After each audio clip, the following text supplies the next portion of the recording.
என்ன பார்த்தா எப்படி பொண்டாடி தம்பிக்கு ஒரு 20 வயசு இருக்குமா? ஒரு அக்கா வந்து ஒரு அக்கா கேட்பாங்க, பொண்டாடி தம்பிக்கு 20 வயசு இருக்குமான்னு கேட்பாங்க.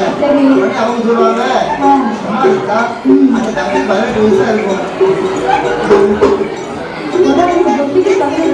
ஆமா அப்படின்னு சொல்லுவாங்க.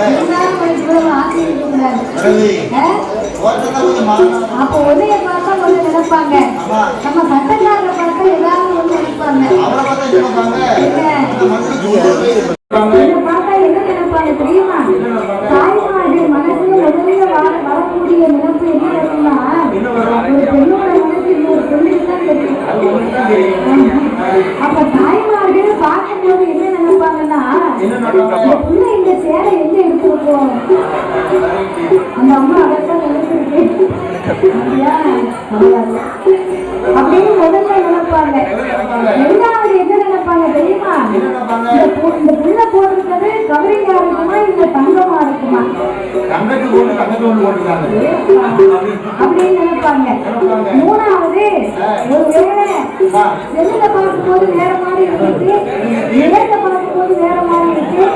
அதே இப்படி பல விதமா பல எண்ணங்கள் மனசுக்குள்ள ஓடிக்கிட்டு இருக்கும்.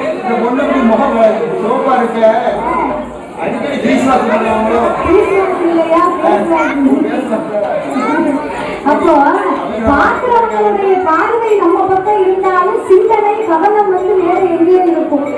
அப்போ இந்த கதையை விட்டுருவாங்க. அந்த அம்மா தூங்குனாலும் காத்துல கதை ஏறிட்டே இருக்க மாட்டேன். நான் பேசுறதுக்குள்ள ஒரு கதை முடிச்சுட்டாங்க.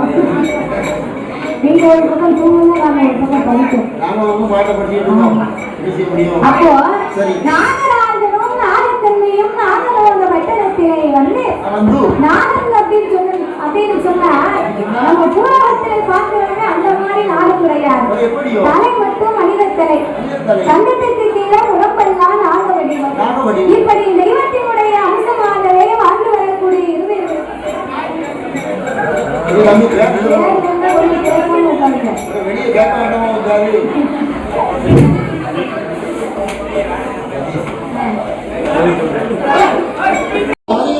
இன்னும் எப்படி செல்வார் கொண்டிருக்கிறார் தெரியுமா? நாககோடி ராஜவன், நாககோடி ராஜவன், நாகக்கட்டி வெண்மணி, மன்னார பெருமை, மலையாள தாழ்வு, பொன்னார பெருமை, பொன்னார தாழ்வு, ஆயிரத்து ஆயிரத்து ஆயிரத்து ஆயிரத்து ஆயிரத்து